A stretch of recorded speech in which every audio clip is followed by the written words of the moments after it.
mutuamente. Bom, começando a gravar agora, eles vão entrando. Boa tarde, gente. Agora vamos começar nossa aula de metodologia do ensino de português, com a turma de estudos morfológicos também junto conosco.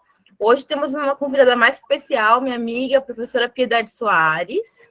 Vou fazer uma apresentação dela curta. A Piedade, ela é mestra pelo Programa de Linguística Aplicada e Estudos da Linguagem, da PUC São Paulo. Ela foi bolsista CNPq no mestrado. Ela é pós-graduada em Ensino de Espanhol para Brasileiros pela PUC também. Graduada em Letras de Espanhol pela Universidade Presbiteriana Mackenzie. Trabalha com ensino de português e espanhol como língua estrangeira, segunda língua. É autora de material didático em língua espanhola e revisora em língua portuguesa e língua espanhola. Nos últimos anos, tem se dedicado a estudos de aperfeiçoamento na Universidade de Salamanca, na Espanha. Outras instituições internacionais e especialização em aulas in company e pela internet. Bom, a Piedade, ela tem experiência vasta aí em ensino de língua portuguesa e língua espanhola, especialmente língua portuguesa para estrangeiros, né, Piedade? Sim. Então, 10, 15 anos, quantos são já?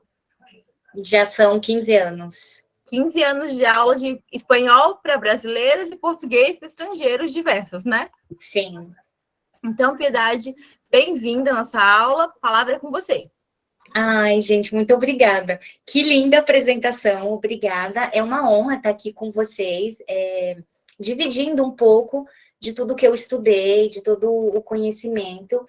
E eu acredito muito que o conhecimento tem que ser compartilhado, senão não faz o menor sentido.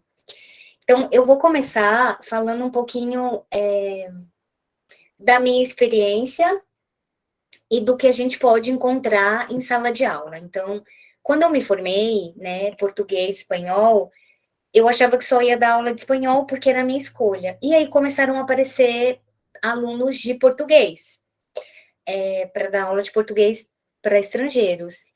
E aí eu abracei, sem muito saber o que eu estava fazendo, e ao longo dos anos fui me especializando, estudando, lendo muito e conhecendo muitas pessoas do mundo inteiro, que é uma coisa maravilhosa, e pensando melhor sobre a minha língua materna e sobre o espanhol também. Eu acho que uma nutre a outra, e a Raquel me contou que vocês vão ter essa experiência em sala de aula, né, de nativos de espanhol, com língua materna em espanhol, e também língua materna portuguesa, e eu falei, é uma riqueza poder, e é um privilégio poder trabalhar com as duas línguas e poder fortalecer, eu acho que o ensino do português em sala de aula, com essas vertentes, com essas perspectivas. Então, eu já dei aula de português para estrangeiros para árabe, coreano, que é uma coisa assim, como assim? Árabe, já tive um aluno egípcio, coreano,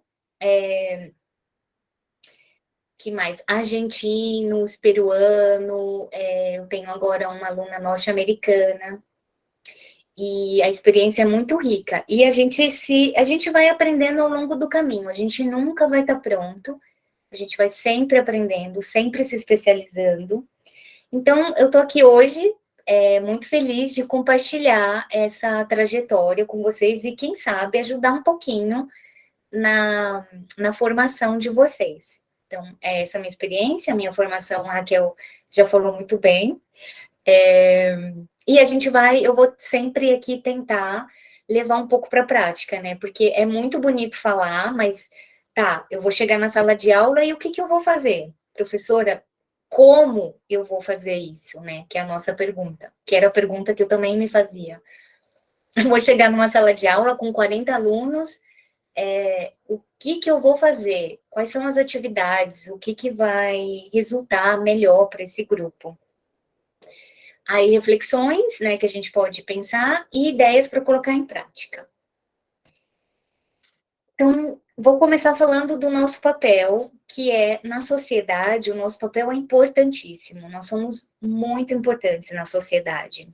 O nosso conhecimento, ele é imensurável. Não dá para medir o valor de um professor dentro da sociedade. Tem umas sociedades que valorizam mais, é verdade, e outras que valorizam menos. mas todas reconhecem que é primordial, essencial, esse papel desse professor. E eu acredito que essa pessoa, né, esse profissional, ele deve aproximar conhecimentos, sempre. Ele não detém a verdade absoluta, ninguém, né, na verdade. Mas esse profissional em sala de aula, o professor, ele é uma pessoa que aproxima conhecimentos, articula conhecimentos. E ele é um mediador. Ele é o que fala, por esse caminho, a gente vai chegar mais rápido. Esse caminho vai ser mais difícil e longo, porque ele já percorreu, né? É o que a gente está fazendo na nossa formação, seja graduação, pós-graduação, um mestrado, um doutorado, a gente está percorrendo caminhos para facilitar sempre para quem vem depois, para quem vem atrás. Não atrás no sentido pejorativo, mas quem vem fazer esse caminho depois da gente. Como a gente já percorreu, a gente vai mediar. Então, eu acredito nesse papel do professor. Nunca é a pessoa que sabe tudo, é a pessoa que procura conhecer muita coisa, é a pessoa que busca o conhecimento e que gosta de ter conhecimento e de dividir. Porque, como eu falei no começo, não vejo muito sentido uma pessoa que tem muito conhecimento e não compartilha, e não faz com que esse conhecimento faça a vida dos outros melhor. Então, essa é a minha opinião como professora, né, em 15 anos. E aí eu quero trazer ideias para colocar em prática na sala de aula. Vamos imaginar, porque eu sempre começo uma turma imaginando como é essa turma, e depois eu vou examinar, investigar, buscar, procurar saber como é essa turma. Então, vamos falar de turma. Você vai chegar ano que vem numa turma nova e acho importante saber qual é a turma. Então, o primeiro passo é para quem eu vou dar aula. Antes de definir qualquer coisa na prática, você precisa ter conhecimento. Para quem eu vou falar? É para um quinto ano? É para um sexto ano? É para um sétimo ano? Qual é, de onde vêm essas pessoas? Quem são essas pessoas? Quais são o conhecimento prévio que já vem essas pessoas? Porque elas já vêm com muito conhecimento. E a gente vai trocar, porque lembra, é mediar conhecimento, é orientar, é articular. E você vai ser a pessoa responsável por isso, num grupo bastante diferente, bastante diverso, você vai ser a pessoa que vai articular essas ideias, que você vai... Peraí, o que eu preciso fazer aqui? O que eles já têm, o que eles ainda não têm? Claro que tudo isso embasado nas diretrizes, no parâmetro curricular, né? Como eu falei, um professor estuda muito, tem muito conhecimento. Então, tudo baseado nesses estudos. Eu tenho conhecimento das leis, das diretrizes de base, do que deve ser ensinado.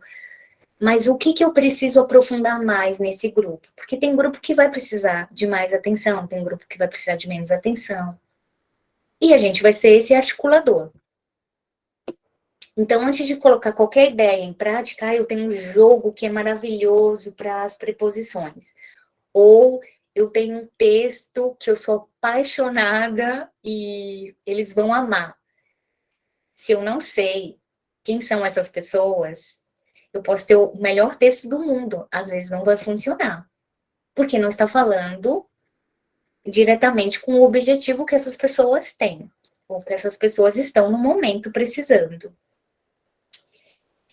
Então, falando de português e espanhol, a gente tem assimetrias, né? Isso eu conheço bem porque é a minha prática do dia a dia. Eu dou aula de segunda a sexta e eu tô sempre com essas diferenças, assim, português, espanhol, espanhol, português. É claro que português eu dou muito mais direcionado a estrangeiros que querem falar o português, né? O português brasileiro. e que tem algum conhecimento de espanhol. Na maioria dos meus alunos, sim, eles são nativos, a maioria. E aí a gente vai falar das simetrias. Por exemplo, os pronomes pessoais. Bom, aí é um capítulo à parte, né? 6 meses a gente pode estudar os pronomes pessoais. Por quê? Porque são 21 países de espanhol, a gente sabe que no Brasil também tem as diferenças, vocês estão no norte, eu não sei, agora eu quero saber. Vocês usam o uso de tu? Não. Alguém pode me responder? É uma pergunta. Usamos sim, professora. Vocês usam você? Usamos o tu, usamos o você, nós, costumeiramente, eu estou falando de mim aqui em casa, Uhum. é aquela situação de você usar o... Acho que a internet falhou, né? Isa? Oi, estão me ouvindo? Agora sim. Pois é, eu falando aqui de casa, eu digo assim, eu tenho o costume de falar, porque tu isso, tu faz isso, tu faz aquilo, a gente costuma falar. Ou, dependendo de onde você está, você usa o você, Uhum. mas é uma concordância do pronome com o ambiente, ou com Ah, as viu? pessoas. Maravilhoso. E qual que é o seu nome? Desculpa. Isa, Isa. Isa, me responde uma coisa. Quando você usa o tu, você conjuga o verbo de acordo ou você conjuga ele como a pessoa você? Por exemplo, você faz tu eu, vas ou tu vai? eu costumo usar essa conjugação, professora. Inclusive, aqui em casa, a minha filha mais velha, ela perturba um bocado, entendeu? Fica fazendo gozação. Eu digo assim, Thalita, tu chegaste Ai, atrasada hoje. Aí ela diz, chegueste, mamãe. Entendeu? que linda! Então, a língua, ela é muito rica e a gente precisa considerar esses usos desses pronomes e em nenhum momento eu, como linguista, né, como minha formação de linguista, eu vou condenar e dizer, não, a norma culta, eu vejo, quando eu olho para isso, para sua filha falando, eu vejo riqueza, eu vejo conhecimento, eu vejo articulação. Voltando aos pronomes pessoais. Estou na sala de aula, vou dar aula de língua portuguesa, o grupo é grande, vou preparar a minha atividade ou as minhas atividades, e vou levar para esse grupo, sabendo que eu vou sair dessa aula enriquecida de informações, porque cada pessoa é um universo, tem o seu conhecimento de casa, e obviamente eu vou falar, olha, na norma culta existe assim, assim, assim, no ambiente formal, eu devo usar dessa maneira, é mais adequado. Eu sempre uso a palavra adequado. E quando eu estou dando aula de línguas, né, os meus alunos, principalmente que já passaram dos 30, eles, professora, é errado. A gente tá sempre com essa carga de erro nas costas, né? E aí eu falo, não é adequado ou não é bem aceito. Eu sempre procuro usar essas palavras e não taxar de certo ou errado. Porque o mais importante é se comunicar e aprender a ter esse domínio dentro da própria língua. Saber o tu, saber o você, saber os outros pronomes, pegar um texto e observar esses usos, né? E no espanhol, tem uma grande assimetria entre português, porque no espanhol tem um pronome, que é o usted, que ele é formal. Vou contar um caso rapidinho essa semana. Na Espanha, um policial colocou uma multa a uma pessoa na rua, porque abuso de autoridade, sim, mas porque a pessoa chamou o policial de tu. Falou, se quieres, assim, era essa frase, se quieres, blá, blá, blá, blá, blá. E o policial disse, no, si quiere, no si quieres. estava a marca do verbo com o pronome de tratamento. O policial queria que a pessoa na rua chamasse de usted, né? Tratasse de usted. Se quiere, que é usted. E não se quiere. Senhor, na verdade. Oi? Como senhor? Sim, como senhor. Só que a gente tem a palavra senhor e não é um pronome pessoal. O usted é um pronome pessoal. Ele está dentro dos pronomes pessoais, né? Está dentro da tabela dos pronomes pessoais. O senhor é um pronome de tratamento, né? Não é Sim. pessoal. Ele não tá junto com o eu e o tu. Uhum. É um pronome de tratamento, como é Vossa Excelência. No espanhol, o usted tem essa diferença, é uma simetria, porque o usted, ele é um pronome pessoal. E o uso dele na marca do verbo indica tratamento formal. Então, eu posso pegar um aluno em sala de aula aí, ou vocês provavelmente vão ter o caso, de que esse aluno em casa, com o pai ou a mãe, ele trata de usted, e tá na marca do verbo. E a gente não tem isso, porque se eu vou falar com o presidente, eu vou chamar ele de você, o verbo vai estar conjugado, né? Por exemplo, se você quiser, mas eu também vou falar se o senhor quiser. Não tá marcado, né? Nem o pronome, nem no verbo. Então, a gente precisa ter isso em conta, porque a gente vai pegar esse tipo de situação em sala de aula. E aí, enriquece, né? Porque você mostra para os brasileiros, e aí você ensina para o aluno estrangeiro que está aí aprendendo português, e todo mundo sai ganhando. Inclusive você que sai da sala de aula com aprendi mais uma, porque meu aluno falou que na casa dele, esse pronome é usado dessa maneira. Como vocês, que acabou de me contar que a sua filha foi super criativa a ponto de brincar com uma conjugação inexistente, mas para fazer graça. Então, é maravilhoso. Então, ficou claro esse ponto dos pronomes pessoais e essa assimetria que a gente tem que levar em consideração? Sim, professora, ficou claro. Obrigada. Vou passar para os possessivos. Quando eu ensino espanhol, eu sempre digo, agora a gente tem que lembrar de inglês, porque os possessivos em espanhol, eles são igual ao uso de inglês. Tem um pronome, tem um adjetivo. Eita! Como assim? Tem o pronome e um adjetivo. Simplesmente um exemplo básico é mi libro e este libro es mío. Então, tenho o mi e tenho o mio. Mi e minha. Tu e tuyo. Português não, né? Português é meu, minha, meus, minhas. E tá ok, eu posso falar, não, esse livro é meu. Esse é meu livro. A mesma coisa. Mas no espanhol não, no espanhol muda. Muda a função e muda a palavra, né? Ela pode ser mi, libro, ou el libro es mío. E eu tô falando de possessivo. Esse conhecimento vai me servir? Vai. Primeiro porque eu vou falar para os brasileiros. Veja que facilidade. Vocês só precisam aprender uma variação de pronomes, de possessivos. Vocês não vão precisar de duas palavras, em posições diferentes, enfim. E para os que já falam espanhol, olha, você vai reduzir o seu conhecimento, que você usa duas palavras diferentes, agora você vai aprender a usar uma só. Seja no começo da fala, antes do substantivo, antes da palavra livro, é meu livro, ou esse livro é meu, é a mesma palavra.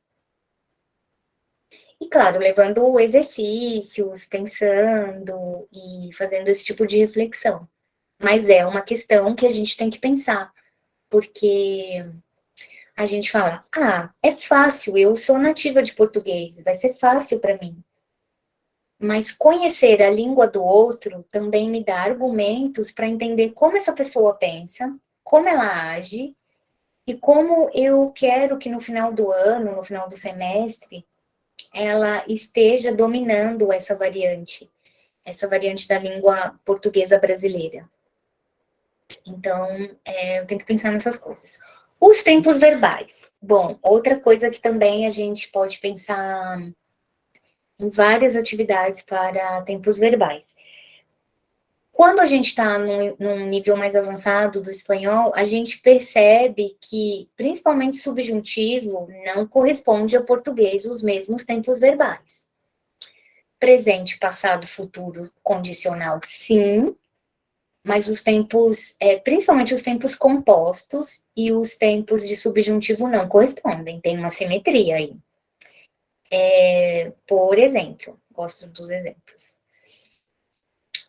O aluno que fala espanhol em casa, ele vai ouvir a mãe falar, quando llegues del colegio ou de la escuela, quando llegues. E a gente sabe que em português é quando eu chegar, porque em português é futuro. É futuro do subjuntivo, o nome do tempo verbal. E em espanhol é presente do subjuntivo, com a mesma ideia de futuro. Então, em português é quando eu chegar, e em espanhol, quando llegue. Não corresponde. É outro tempo verbal, mas que tem a mesma ideia de futuro. Então, eu vou ter que ensinar para esse aluno que escutou sempre da mãe, do pai, quando llegues, quando ganes, quando sea, quando vayas, que não vai corresponder, que ele não vai poder dizer quando chegue, e sim quando eu chegar. Quando eu, principalmente os irregulares, né? Quando eu tiver, quando eu for. Então, a gente tem que pensar nisso e pensar nessas atividades. Que texto vai me facilitar para que esse aluno perceba e que os brasileiros também percebam a riqueza da nossa língua e também gostem de estudar, né, de ler, de aprimorar esses conhecimentos. Depois dos tempos verbais, eu dei esse só como exemplos, mas a gente pode pensar nos compostos também, né? O composto do passado, que o uso é bastante diferente. He hablado, he trabajado, que em português a gente fala eu falei, eu trabalhei, e eu não falo tenho trabalhado. Tenho trabalhado eu posso falar, mas é num recorte de tempo, não nas mesmas aceitações que tem no espanhol. Eu preciso considerar isso, porque eu preciso ensinar melhor, eu preciso orientar melhor. Lembra? Encurtar o caminho, mostrar o caminho melhor, sempre com essa ideia. E aí a gente vai falar dos falsos cognatos, que eu adoro.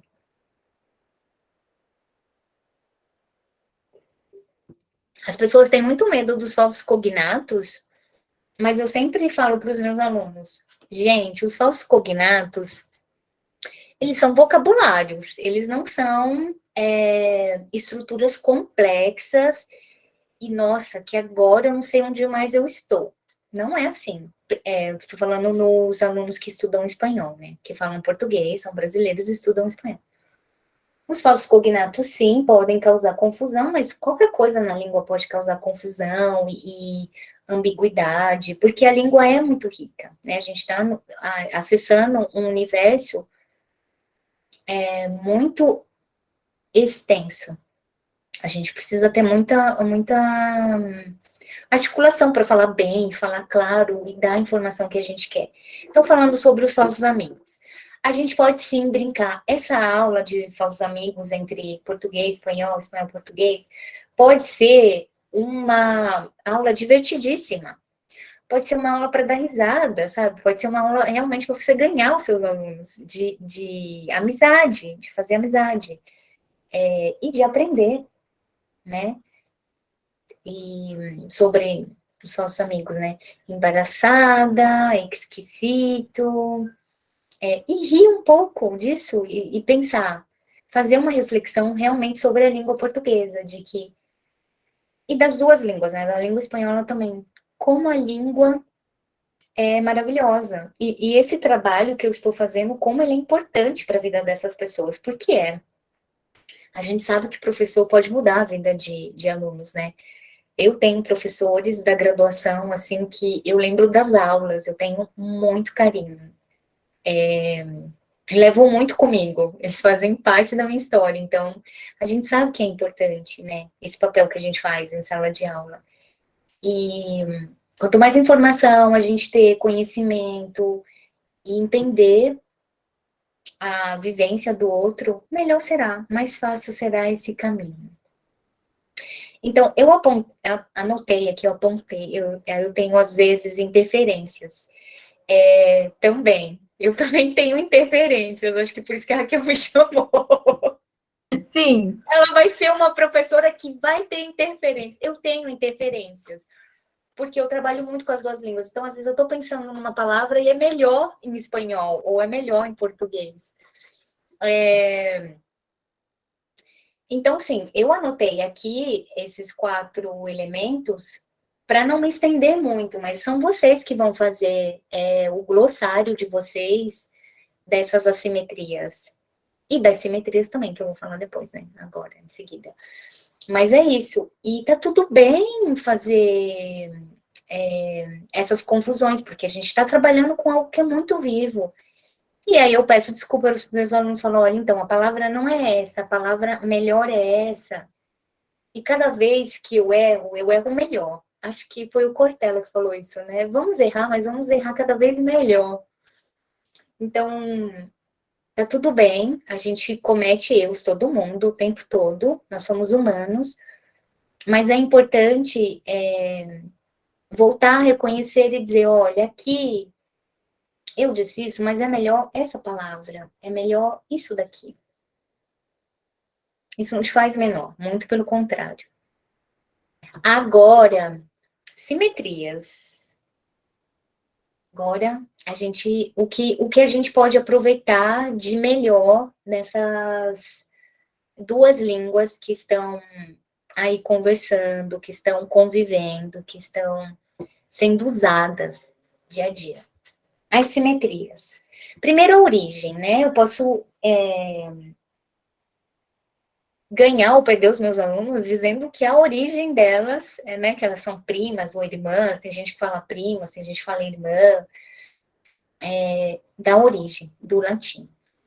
Então, a facilidade que um nativo de espanhol tem de entender o português vem das simetrias, né, das facilidades. É uma língua que tem sujeito, verbo, complemento. Complemento, por vezes, direto e indireto, mas é um sujeito com verbo, é uma frase que tem um sujeito, um verbo e um complemento. As 2 línguas são assim.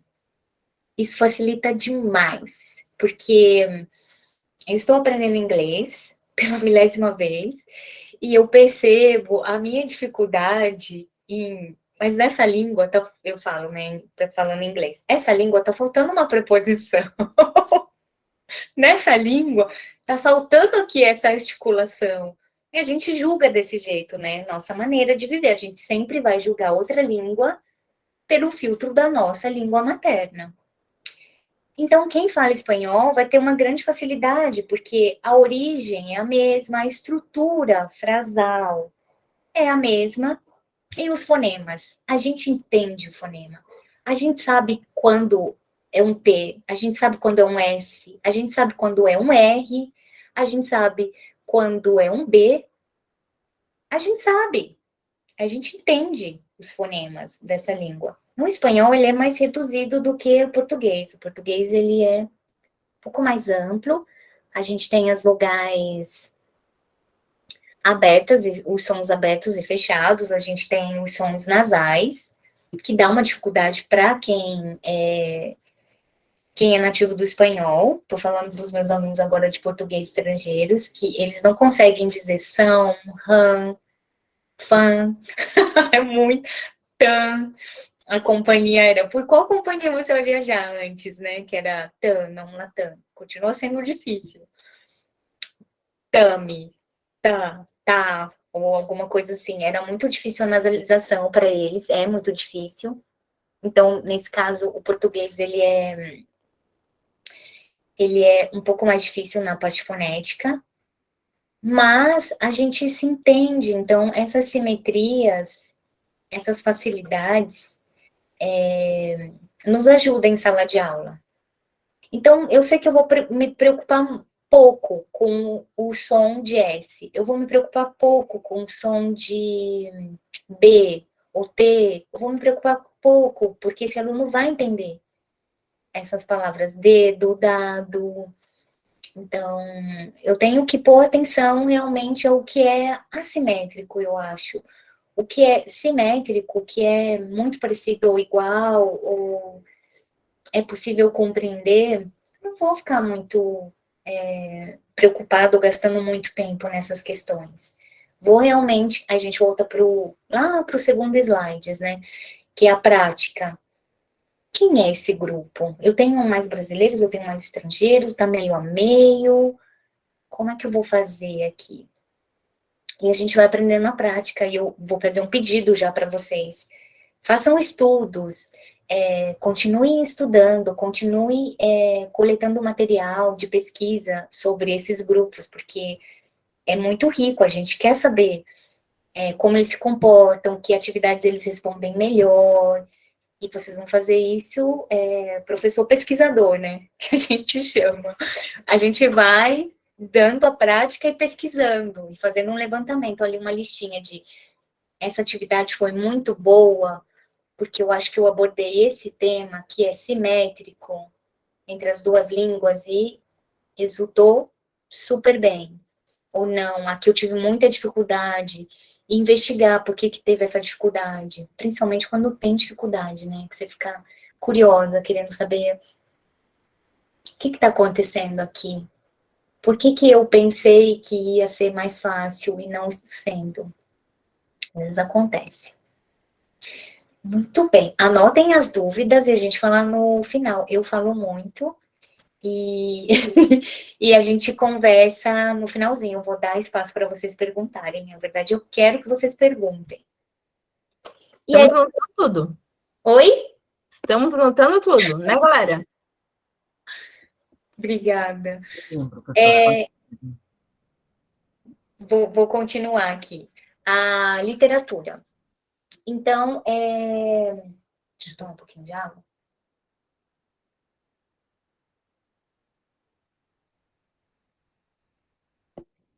Vamos voltar no nosso objetivo. Então, sala de aula, tenho aí os alunos, tenho as leis, os parâmetros curriculares, eu tenho o material didático, eu tenho o conteúdo programático, eu tenho tudo isso embaixo do braço, né?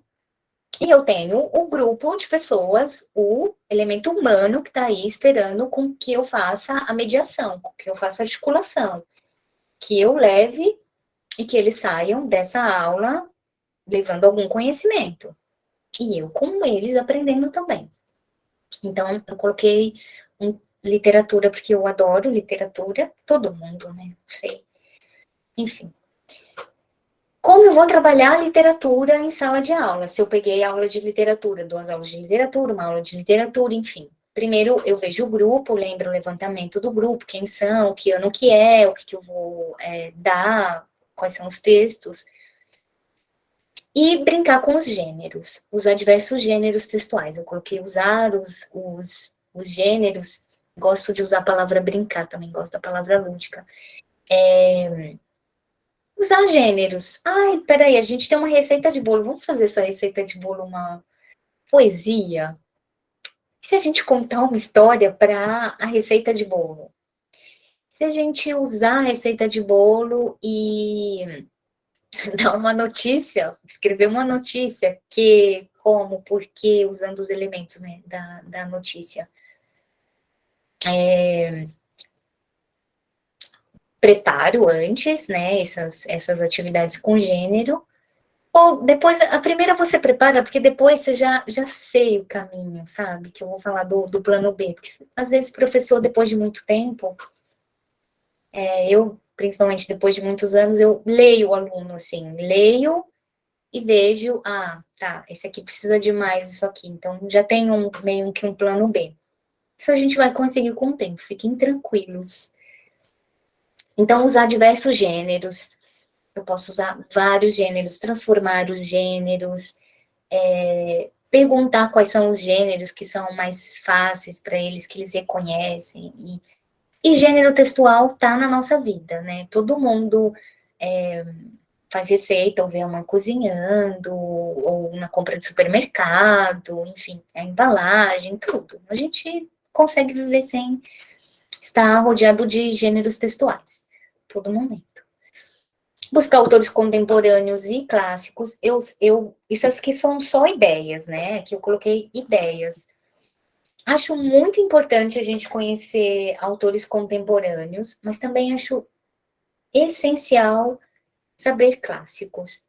Porque, como a palavra diz, né? Clássico é atemporal. É importante porque é atemporal. Porque um texto que você lê clássico é qualquer momento da sua vida, qualquer momento que você está na história da humanidade, aquilo vai fazer sentido. Alguma coisa faz sentido, por isso é considerado um clássico. E nós temos ótimos clássicos na língua portuguesa, né? A gente sabe disso, que a gente lê muito em letras, a gente tem muito conhecimento. Então, buscar autores contemporâneos, brincar com isso. Olha, esse autor está falando, não sei, de chá da tarde. Esse daqui também está falando, mas esse aqui está falando da, não sei, chá da tarde contemporâneo agora, do Instagram. Que comparações a gente pode tirar, que diferenças a gente pode ver, é melhor, é pior, por quê? Não chegando a um valor, mas sim reflexões. Mesclar contextos curtos e longos, acho importante os alunos terem acesso a textos curtos, mas também acho muito importante que tenham acesso e leiam textos longos. Porque a gente lê muito textos curtos, mensagens curtas, a gente está lendo todo o tempo, legenda em Instagram, a gente lê mensagem em WhatsApp, são textos curtos. E os longos? A gente lê, sabe? A gente incentiva em sala de aula esses textos. Lê um conto de 2 páginas. A gente pode começar com um conto de 2 páginas. A gente aumenta o tamanho do conto. E aí vai para um romance. Eu sei que tem livros, dependendo do ano, né, na escola, são leituras obrigatórias. Acho importante a gente incentivar, porque voltamos para o segundo slide. Somos mediadores, somos exemplos para essas pessoas também. Então, acho importante a gente pensar na nossa prática e colocar em prática. Oralidade na escrita, essa é uma das minhas favoritas. Gosto de textos que tem oralidade na escrita, que tenha falas. Eu fiz teatro, então acho de grande importância ler cenas de peças importantes, clássicos, como Shakespeare, Molière. Acho importante a gente procurar esses textos e principalmente se a gente quer, pensando agora, né, nos nativos de espanhol, que tem língua materna em casa, como o espanhol, e chega ainda falando muito espanhol, fazer joguinhos de uma cena de 1 minuto, 2 minutos, sabe? A gente vai simular uma venda de verdura, uma venda de frutas, ou a gente vai simular uma compra numa loja, para que eles se soltem, para que eles falem. E veja isso escrito, né? Escrito e oral. Acho que também dá muito elemento para trabalhar em sala de aula. Leitura em voz alta, né? Às vezes os alunos têm medo, dependendo do grupo também fica muito difícil, mas a gente pode reduzir os grupos e fazer grupos de leitura, mudar as leituras e depois ter que falar sobre o que leu, ler em voz alta, enfim. Tem muitas ideias, né? E a gente vai aprendendo e aprimorando cada vez que a gente vai colocando em prática, porque tudo isso que eu tô falando aqui na teoria é lindo, mas às vezes não funciona. E aí a gente precisa aprender a ver o que funciona, o que não funciona e sempre, mas sem desistir nunca. A gente não desiste nunca. Ideias para trabalhar poesia. Aí tem gente que odeia poesia, né? Tipo, não conhece, odeia porque não conhece. Sempre tem essa ideia de não gosto. Às vezes é um pouco de falta de conhecimento, na verdade, para levar para a sala de aula. Então, eu coloquei aqui uma ideia para trabalhar poesia. Ler em voz alta, fazer grupos de estudos, levantar vocabulário, explorar a pronúncia de fonemas semelhantes e diferentes. Lembra que a gente falou que talvez o nativo do espanhol venha com um R no começo da palavra e diga o nome da professora Raquel, muito acentuado. E a gente comece a falar, olha, é muito lindo como você fala, mas em português a gente usa o Rá, né? Esse som, é outro som, é interessante. Direcionar, sempre. Então, acho que é um bom caminho. Uso das expressões idiomáticas, né? Como. Não sei agora. Eu pensei na chuva. Tem uma de chuva, né? Qual que é a expressão idiomática de chuva? Tá chovendo a cântaros, não é? Chovendo canivete. É essa. Tem as duas, isso. A Uma mais antiga, uma mais nova. A mais nova é canivete? É. Alguém lembra de alguma expressão idiomática? Gente, me fala uma expressão idiomática do norte que eu adoro aprender. Tem alguma muito específica aí? Eu vou repetir o que eu falei na aula de ontem da Regininha. Ah, Que um amigo do Luciano falou que a diretora deu uma mijada nele. deu uma mijada? Pois é. Deu uma mijada. Ele falou isso. Hã? Como assim ela fez xixi em você? Não, ela deu uma bronca, chamou atenção. Levei uma mijada, tipo, levei uma bronca. Que ótimo. Tem uma na Paraíba, porque eu sou da Paraíba. E essa o meu amigo de infância usa muito. Pelo santo, a gente beija o altar. Olha. Quando você vai fazer alguma coisa que você não tá com muita vontade, sabe? Por exemplo, ler um livro que você não quer, ou ir para uma festa que você não está com muita vontade, mas por exemplo, aniversário de uma amiga. Você não quer ir para a festa, mas é aniversário da sua amiga. Você fala o quê? Pelo santo a gente beija o altar. Olha isso. Aprendi outra semana passada aqui. Pode falar, pode falar primeiro, Isa. Não, eu lembrei de uma aqui, que vocês estão falando, eu lembrei de uma. Ai, diga. Mãe, né? Ah. Quem meu filho beija, minha boca adoça. Ai, eu adoro essa. Minha mãe usa Linda, também. eu acho linda também essa. A minha mãe usa essa. Quem meu filho beija, minha boca adoça. Ela usa muito. Aprendi uma semana passada. Hum. Pium, encheu, voou. Como? Repete. Pium, encheu, voou. Pium é como chama mosquito, pernilongo aqui. Isso. A professora lá no Maranhão, a gente diz... quer dizer, eu vou falar aqui que a gente já trocou o muriçoca para o carapanã, né? Então, aqui é carapanã encheu, voou. Isso. Aqui, a gente fala muito. Você vai numa festa, você comeu e foi embora, pium, carapanã, encheu, voou. O mosquito comeu e já foi embora. Encheu, voou.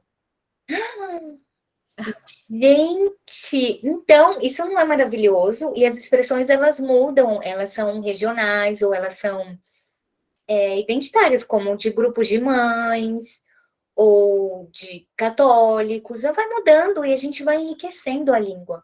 Porque se eu ouço a do pernilongo, eu nunca ia... Como assim encheu, voou? Eu ia pensar em qualquer outra coisa, menos num pernilongo ou nessa ideia. Então, é maravilhoso. Faça um registro, sim, porque é muito importante, o país inteiro deve conhecer a cultura, os costumes, as expressões. Então, quanto mais estudos vocês fazem e mais publiquem, é muito interessante, maravilhoso.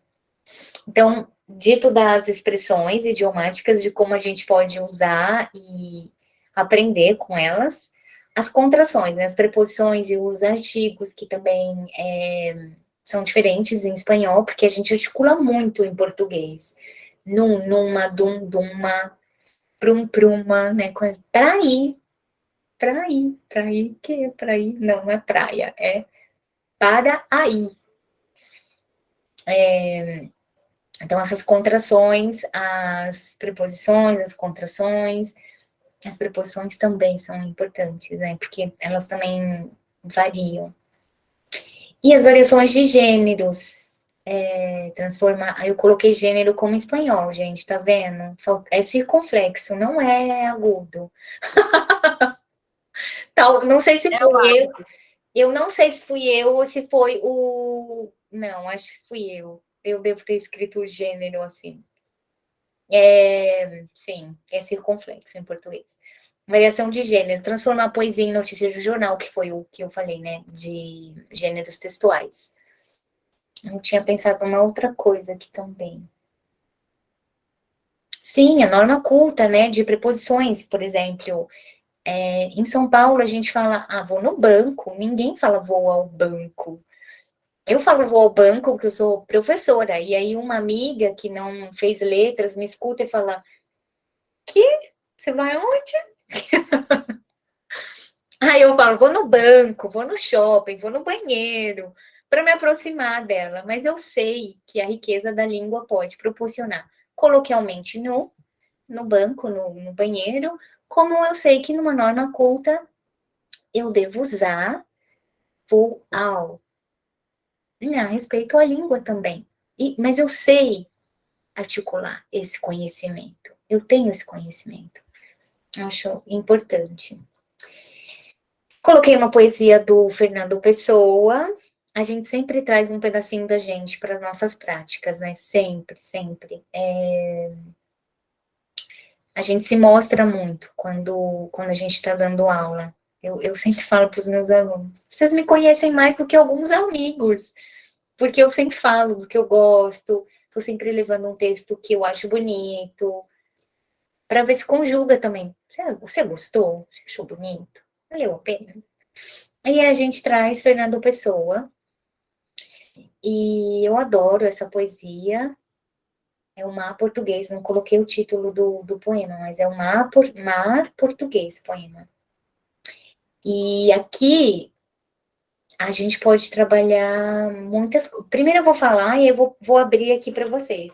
Olha, eu olho para esse poema, que foi o que eu coloquei, quando eu coloquei, né, que estava fazendo a apresentação, eu pensei, posso trabalhar tempos verbais, presente e passado, são lágrimas, choraram, rezaram. Usar as preposições e as contrações do teu sal, por casar, para que, presente, passado, preposições. Que mais vocês veem que a gente pode trabalhar aqui? Agora é uma pergunta. Abra, falem. O que a gente pode trabalhar com essa poesia?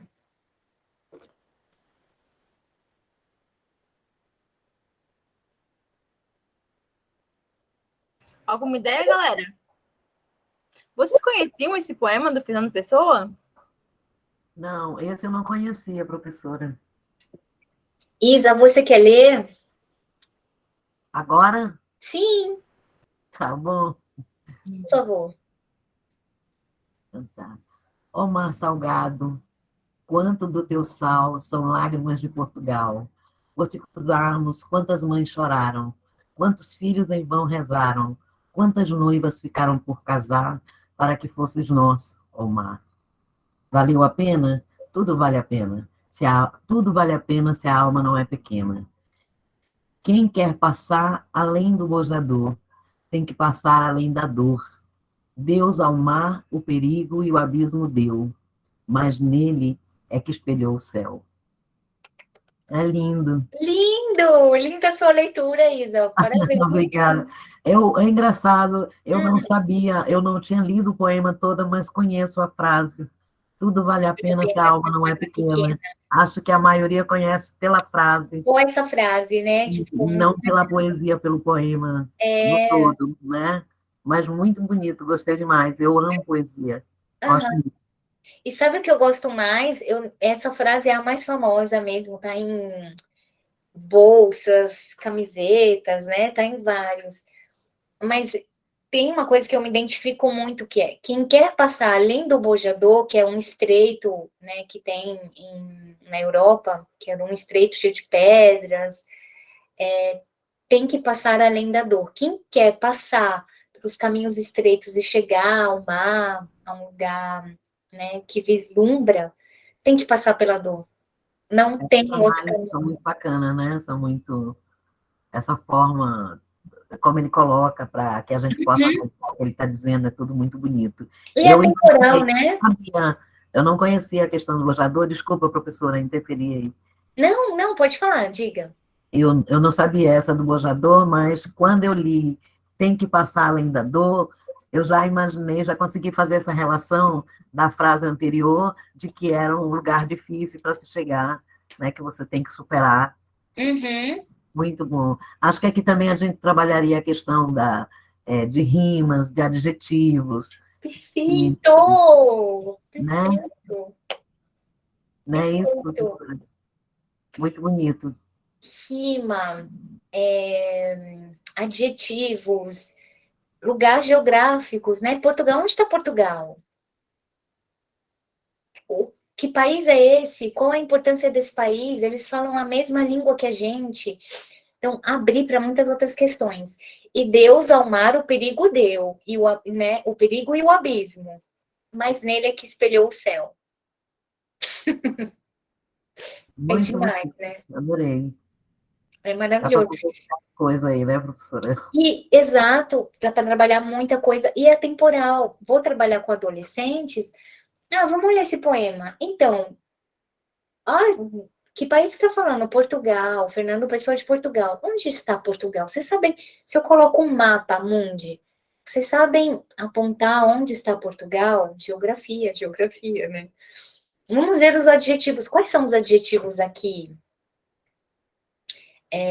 Por que existe, e refletir, né, pensar um pouco, por que ele colocou a presença de Deus? Eu gosto muito, Fernando Pessoa usa muito Deus na poesia, e eu acho maravilhoso. E por que Deus? O que acontece? Que história ele está contando nesse poema? Porque está contando uma história.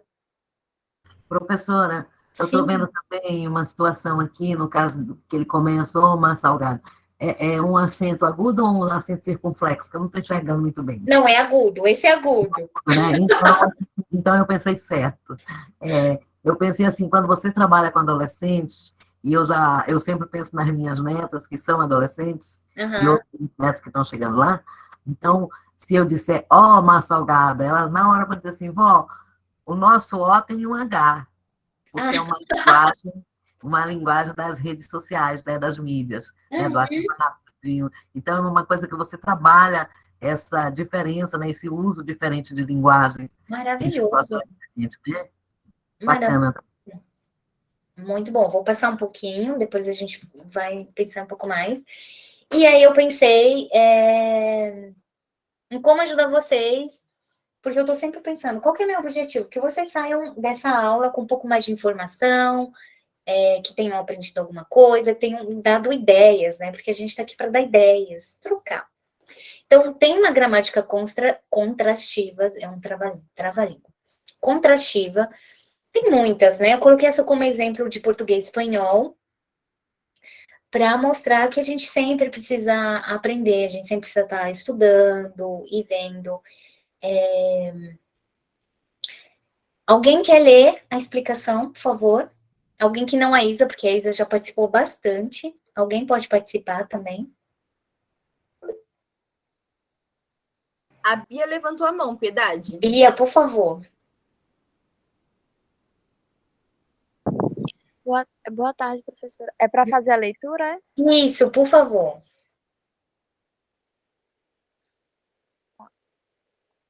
Só sair aqui do ventilador.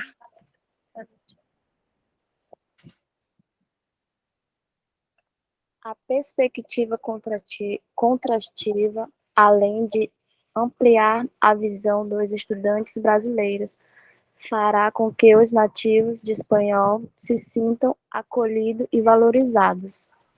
A ideia é não negar ou apagar todo o conhecimento que esse aluno traz à sala de aula, mas sim incorporar e aprimorar os conhecimentos em língua portuguesa. É isso que eu acredito. Então, a gramática ajuda, outros elementos que vocês vão procurar também. Obrigada, Bia. Excelente leitura. Conselhos que eu gostaria de ter ouvido. E ouvi alguns eu ouvi, sim, não vou ser injusta com os professores, mas outros eu gostaria de ter ouvido mais e de ter dado mais importância a eles. São, lá conhecer o público-alvo, conhecer então os parâmetros curriculares, o conteúdo que eu tenho que dar, pensar em estratégias de como chegar a esse meu objetivo, que é fazer com que os alunos aprendam. Pensar nas aulas com antecedência, sim, pensar o que eu posso levar, o que eu posso fazer, que material eu vou usar, que abordagem eu vou usar, que grupo eu vou usar. Pensar isso com antecedência, prepará-las, né, preparar as atividades e ter um plano B, que foi o que eu falei na minha fala no meio. Ter um plano B é muito importante, porque às vezes a gente vai preparar uma atividade maravilhosa, assim, incrível, como o poema, que eu sou muito fã e adoro, mas às vezes não vai funcionar. Ai, que poema mais chato. Você vai ouvir essas coisas que você adora, que eles vão despreciar, como, ai, que chato, não, muito ruim, muito feio, ai, não quero.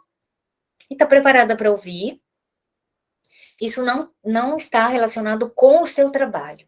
Isso não está relacionado com se você está fazendo bom ou bom papel. Significa que para esse público não funcionou. Só isso. A gente tem a mania, professor, né? No começo, quando eu comecei, eu não conseguia ouvir não de aluno. Eu ficava muito triste. Acabava com o meu dia quando o aluno, ai, não gostei da atividade. Não, esse livro não é para mim. Ficava mal. Que eu tinha pensado nisso com carinho. Então,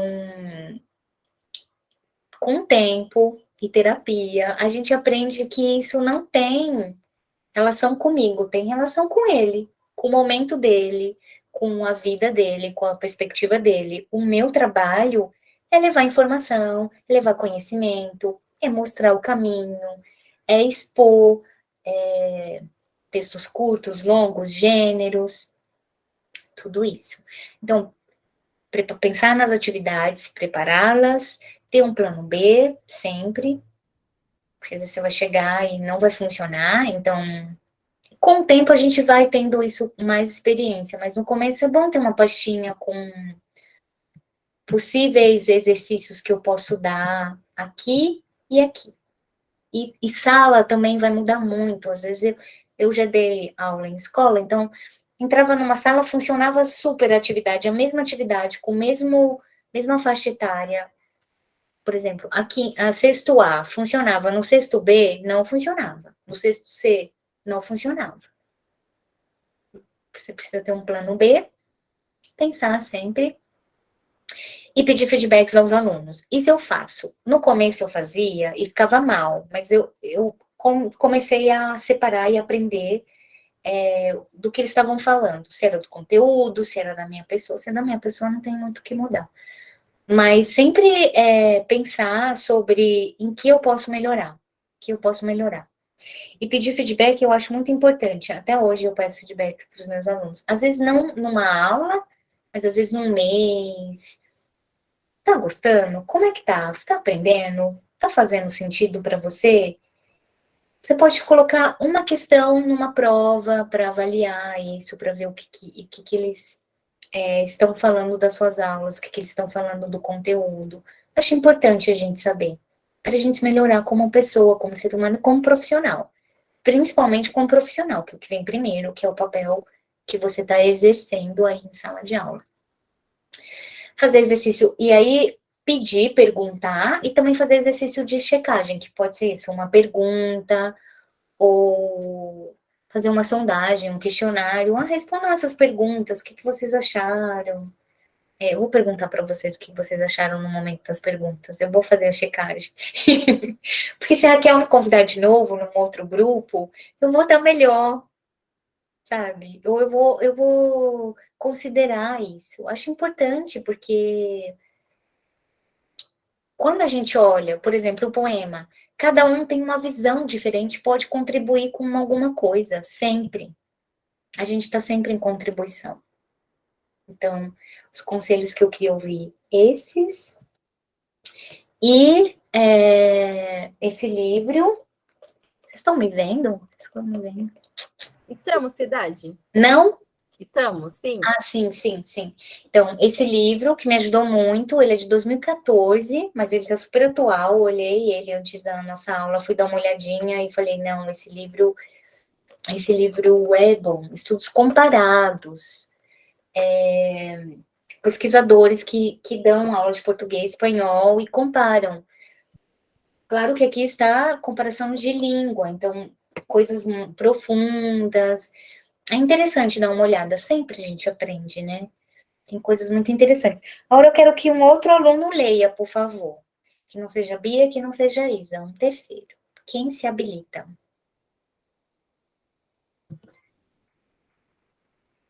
Alguém? Um de cada vez, né? Assim que a gente fala em sala de aula. Calma. Meninas e menino.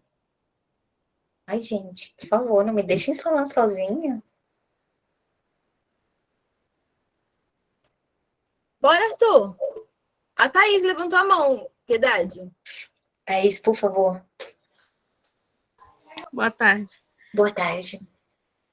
Este livro assume um determinado gesto interpretativo, nem único, nem definido, nem infalível, para abordar questões e recorte dessas duas línguas históricas, que ora se aproximam, ora tomam rumo contrários.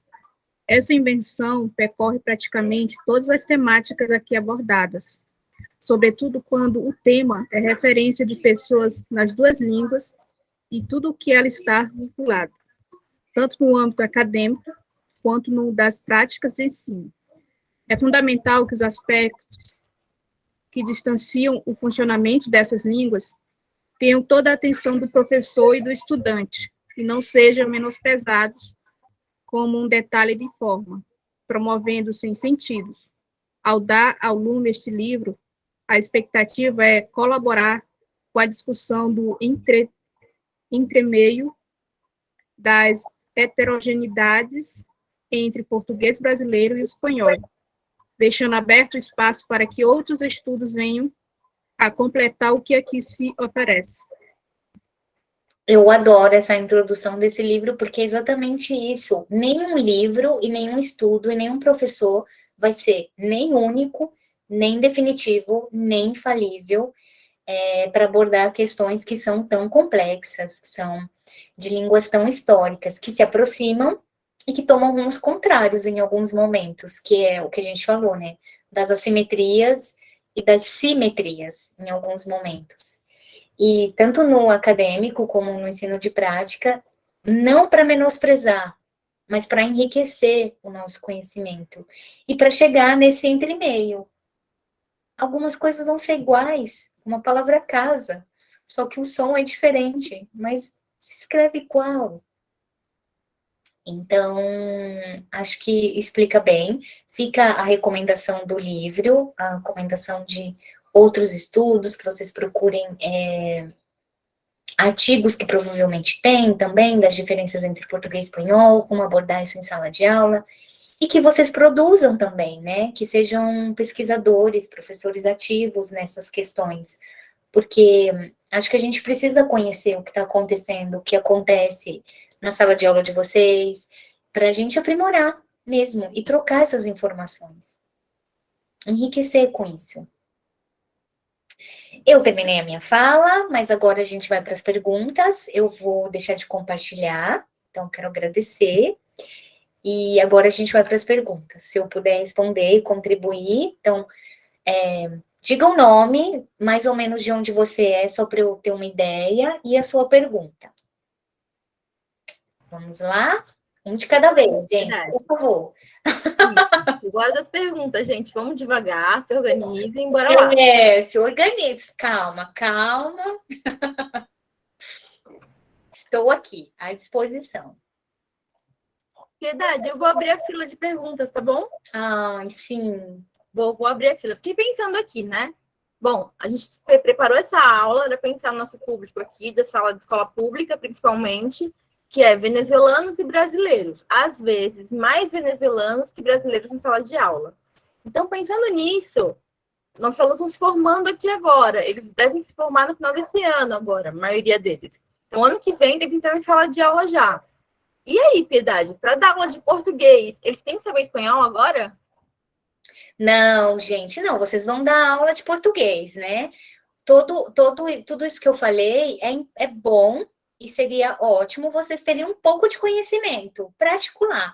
Mas vocês vão aprender muito com esses alunos. É essa visão que eu quero que vocês entrem em sala de aula. Eu vou ensinar português, a minha língua, a minha formação, mas eu vou sair enriquecida com informações de uma outra língua, que eu conheço ou desconheço, mas que eu vou aprender também.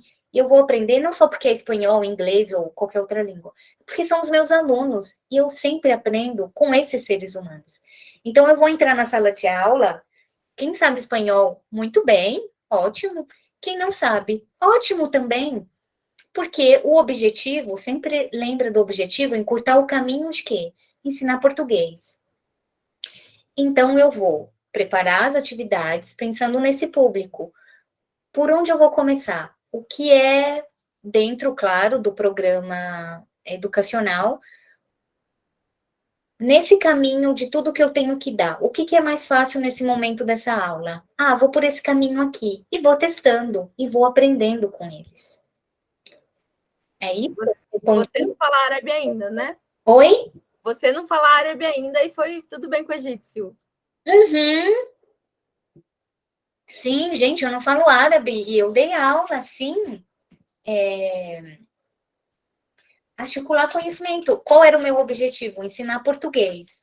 Então, as minhas atividades eram direcionadas a esse objetivo, mas considerando que essas pessoas podiam ter uma grande dificuldade, ou fonética, ou de vocabulário, ou de estrutura de verbo.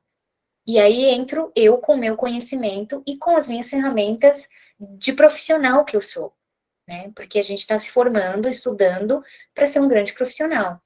Então, isso. Quem quiser aprender espanhol é ótimo, eu acho sempre muito válido aprender outras línguas, mas não é mandatório, não é obrigatório. Nossa, agora, não é isso. Excelente, Piedade. Essa fala de que a gente tem que trocar, doar o que a gente tem para os alunos, para receber o que eles têm também, acho que é muito importante. Quando você traz o poema de Fernando Pessoa, é muito de você.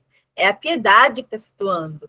E acho que a gente tem que pensar o que a Thaís tem dela que pode doar para os alunos. O que o Arthur vai doar dele para os alunos? A Isa, a Bia, a Ana Esther, a Emily. O que a Raquel tem para doar para esses alunos para trocar com eles, né? Acho que é muito importante essa sua fala. E a próxima pergunta é de quem? Da Isa. Bora lá, Isa. Isa, diga. A professora Raquel copiou a minha pergunta. Ai, puxa. Eu juro, professora, eu já tinha escrito aqui, eu tinha feito aqui, organizado um textinho para eu não esquecer. E aí eu coloquei a questão do passo a passo, eu chegando na sala de aula, coloquei conhecer os alunos, disciplina, série que vai trabalhar, etc., entre outras coisas, né? A questão de ser mediadora, coloquei tudo aqui. Daí eu coloquei como é que eu vou, inclusive está escrito aqui, depois a senhora está falando, a professora Piedade está falando, e eu estava aqui me imaginando, eu vou dar aula lá da educação do campo, lá no interior de Roraima. Uhum. E trabalhar com aquelas pessoas que têm uma outra forma de viver, né, outros conhecimentos, outras. Então, eu ia chegar lá, ia começar o passo a passo, já sabia como fazer. Só tem um porém, lá também tem muitos venezuelanos, não é só aqui na capital. Como é que eu vou fazer para dar aula para esses alunos de língua portuguesa ou literatura, vamos dizer assim, e que sejam brasileiros e venezuelanos. Eu tinha colocado ali, né? E aí eu fiquei pensando, como eu vou fazer isso se na minha grade curricular, na universidade, no meu curso, eu não aprendo espanhol? Uhum. Então, Tá. E aí, eu acho maravilhoso. Eu trocaria de lugar com você nessa situação, porque eu adoraria passar por isso. Vamos pensar, Isa, em termos práticos, como a gente pode solucionar esse problema. Primeiro, lembra que eu falei das assimetrias e simetrias? Eu tenho que ter isso. Se eu não tiver isso em conta, eu vou me deparar com essas assimetrias e essas simetrias. Por quê? Porque ele vai formular. Imagina que um aluno venezuelano me diga uma frase em espanhol, ok? Eu não entendo nada de espanhol, nada, zero. E aí ele me fala uma frase em espanhol. Eu sei, por conhecimentos de língua portuguesa, que o que ele está dizendo tem um sujeito, um verbo e um complemento. Eu vou pelas assimetrias.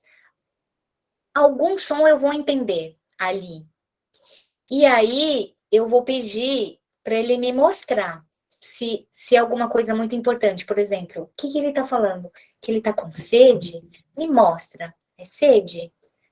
E a partir do que eu entendo, do pouco que eu entendo, ou do nada que eu entendo, eu vou dando para ele elementos para ele falar português comigo. Eu e você. Se eu chegasse para uma pessoa que não fala nada de português, e já aconteceu de dar aula para um húngaro, e ele não falava nada de português. A gente passou 2 meses para poder conversar, agora a gente já conversa. Sabe como eu cheguei nas primeiras aulas? Era assim, eu vou falar, você vai repetir. Eu vou comer. Ele entendeu que comer é isso e que eu é isso. Então, pronto, já aprendeu 2 palavras. Estou falando de um húngaro. De espanhol vai ser muito mais rápido, porque é muito mais parecido. Isa, você está entendendo onde eu quero chegar? sim, professora, e gostando. Então, Eu adoro passo a passo, a senhora trabalha dessa forma, eu então, trabalho desse jeito. o nosso entendimento é muito bom. E aí, eu mudei com o húngaro, depois de uma semana de eu como, eu falo, eu vejo, dararã, a gente começou a ampliar a frase. Eu como maçã. Aí uma foto de maçã, ou, provavelmente, não sei se aí vai ter maçã, mas vai ter umas frutas maravilhosas. Aqui E tem mais também. tem maçã, né? Tem maçã em todo lugar, mas qual é a fruta típica daí? Jesus. Cupuaçu. É verdade. Eu amo cupuaçu, gente. Bombom de cupuaçu não tem nada melhor na vida. Então, você pode começar com a palavra cupuaçu. Cupuaçu. E aí, cupuaçu é com cedilha? Cedilha, som de S. Su. Vamos para outra palavra com cedilha? Coração. Açaí. Açaí. Aí já dá uma aula. Porque de açaí, cupuaçu e coração, você já tem 3 elementos que você pode ampliar. Entende? Mas você pode para outras palavras. Esperança. Ele vai reconhecer. E você escreve esperança, com cedilha. Muito bom, professora. Você já deu uma aula de cedilha para ele. Ele já aprendeu a ortografia da cedilha. É verdade. É porque, assim, você, às vezes pode parecer assim, porque a gente entende fácil o que falam os venezuelanos, é verdade. Nós estamos convivendo aqui no mesmo estado, todos juntos, nós temos facilidade para entender, e agora eu descobri que é porque nós temos essas 3 classes aí dentro, né? O sujeito, temos, que a senhora acabou de explicar, então, eu sei, então, por que eu entendo agora um pouco do que eles falam. Mas, quando você vai para a sala de aula, você já tem que pensar como é que você vai organizar essa aula. Daí a minha preocupação. Mas você deixou bem claro, fez uma exposição muito bacana. Acho que facilita a nossa Organize, vida. realmente, organize. Só que esteja sempre preparada, lembra para o plano B? Sempre. Sim, sim. Porque é outro ser, é outra pessoa, é outro universo. E aí você chega nesse grupo e eles têm uma outra demanda. E dentro disso que você se preparou, você vai encontrando caminhos para chegar ao seu objetivo. A gente é um articulador, nós somos estrategistas. É verdade. E acho que nós, como alunos, nós também temos que correr atrás dessa coisa, por exemplo, da gente ter a disciplina espanhol dentro da nossa estrutura curricular, porque, afinal de contas, nós somos aqui um povo que vive na fronteira, né? E isso não é de agora. Então, nós sempre vivemos aqui na fronteira aqui com essa divisão. Então, já podíamos ter isso agregado à nossa grade curricular. Também é uma forma de reivindicar para que a gente esteja mais próximo e aprendendo melhor essa língua para trabalhar com eles. É uma demanda, né? Muito obrigada, professora. Uma propaganda aqui, Isa. O NUCEL, nosso Núcleo de Ensino de Línguas do curso de Letras, tem curso de espanhol gratuito para os alunos da universidade. E Qual tem é o curso o NUCEL, do curso de Letras, o nosso núcleo do Centro de Línguas aqui da universidade. Sim. Chama NUCEL. Ah, ok. Tem turmas regulares, gratuitas para os alunos, e às vezes para a comunidade também. E está com inscrição aberta para aula de português para estrangeiro também. Então, tem algum amigo venezuelano que quer aprender português, o NUCEL está oferecendo curso de português para estrangeiro. Que legal. Acho que eu vou ter que fazer esse curso, professora, porque espanhol sei muito pouco. Isa, você falou uma coisa, nós como alunos, já se coloque como uma profissional, já se coloque como professora, porque dentro de alguns meses você realmente será, né? Verdade. Então, quando a gente é aluna, a gente quer muito receber, quero muito ter as leituras, as indicações. Quando você se torna professor, você tem que ir atrás, você tem que... Ai, agora sou eu e eu. Ai, meu Deus. Claro que contando com o apoio dos profissionais, de colegas, de professores. Eu estou sempre à disposição. A Raquel depois pode passar o meu e-mail para vocês, para dúvidas. A gente sempre tem que contar com um grupo de apoio, mas sim, quando estamos na sala de aula, a gente tem que correr atrás, é a gente por a gente. Tá certo, professora. Vou me ver mais como professora. Isso. Agora. Uhum. Vou correr atrás. Começou a aprender espanhol. Tá bom? Muito bem. Obrigada. Imagina, obrigada a você pela participação, Isa. Gente, estamos caminhando para 1h30 de aula com a Piedade aqui já, muito bom. Eu queria saber se tem mais dúvida, algum comentário, alguma outra dúvida, senão a gente vai caminhar para o encerramento da aula. Meninas e menino? Perguntas? Não. Piedade? Não, eu só estou perguntando. Perguntas, não. Tranquilo? Piedade, eu queria agradecer de verdade muito, muito essa aula de hoje, super rica essa troca. Estou gravando, vou colocar no YouTube, depois faço o link para você da gravação. Obrigada. Aprendemos um monte com você, é sempre um prazer falar com você. Piedade, grande profissional, grande amiga pessoal também. Então, obrigada por compartilhar tudo isso comigo. Obrigada, gente. É um prazer conhecer vocês. Boa sorte e...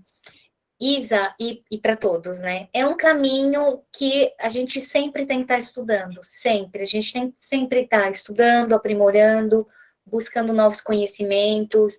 Não acaba aqui, não acaba com a graduação. É contínuo, é para a vida. Obrigada, gente. Obrigada, viu? Obrigada a vocês. Tchau, galera. Bom, a nossa última aula hoje de estudos morfológicos e metodologia de ensino de português. Boas férias para vocês, bom recesso. Eu acho que a maioria já me entregou tudo. Quem não me entregou, até amanhã, galera. Depois acabou o sarrafo, já era. Viu, Thaís? Tudo bem aí? Quem deve atividade, até amanhã recebo. Depois disso, férias, gente. Um abraço, descansem, aproveitem. Próximo semestre, tudo indica presencial 100% já, tá bom? Ótimo, professora. Boas férias para a senhora também. Eu já estou de férias. Ai, Beijo. Tirar uma foto, vou tirar uma foto. Pronto. tchau, gente. Um abraço. Tchau.